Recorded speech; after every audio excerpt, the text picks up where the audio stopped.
Bonjour, je vais vous parler d'une chose qu'on ne vous parle jamais. Vous, investisseurs, avez-vous entendu parler des feux de cheminée? C'est très important, vous allez voir. J'ai été sapeur-pompier pendant 16 ans, j'ai fait beaucoup d'interventions sur les feux de cheminée. Sachez qu'il n'y a pas que le feu qui est dangereux.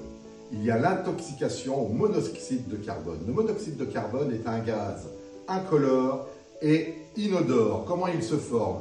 Il se forme quand on met du bois humide pour faire son feu de cheminée ou quand il y a de la suie à l'intérieur.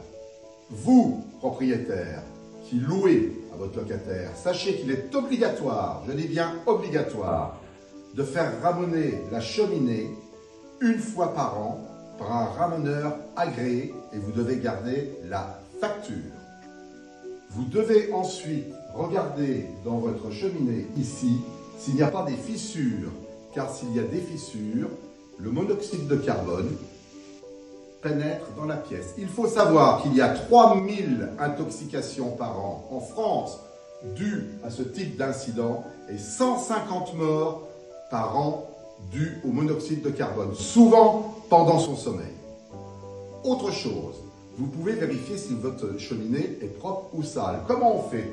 Vous prenez une lampe, vous mettez la lampe ici et vous prenez votre téléphone portable, vous le mettez en caméra et vous pouvez regarder directement comment est le conduit. Si vous n'avez pas de téléphone portable, ce qui m'étonnerait, vous pouvez prendre une glace également. Sachez que pour qu'une cheminée tire bien, il faut que sur le chapeau, il y ait une ventilation mécanique autonome qui fait que quand la fumée et la chaleur montent, ça tourne tout seul et ça fait échapper le monoxyde de carbone et la fumée résiduelle.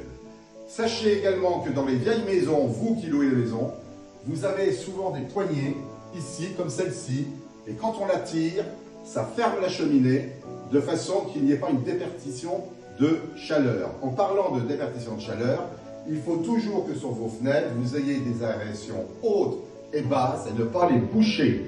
C'est hyper important quand vous avez un tirage de cheminée. J'espère que vous avez bien compris, mais je vous parle aussi d'autre chose. Concernant les chaudières à gaz, c'est exactement la même chose. Une fois par an, vous devez la faire vérifier et ramoner avec un certificat. C'est le locataire qui en est responsable et il doit prendre une assurance également. Si votre conduit de cheminée est très abîmé, on peut faire ce qu'on appelle du tubage. Qu'est-ce que c'est que le tubage?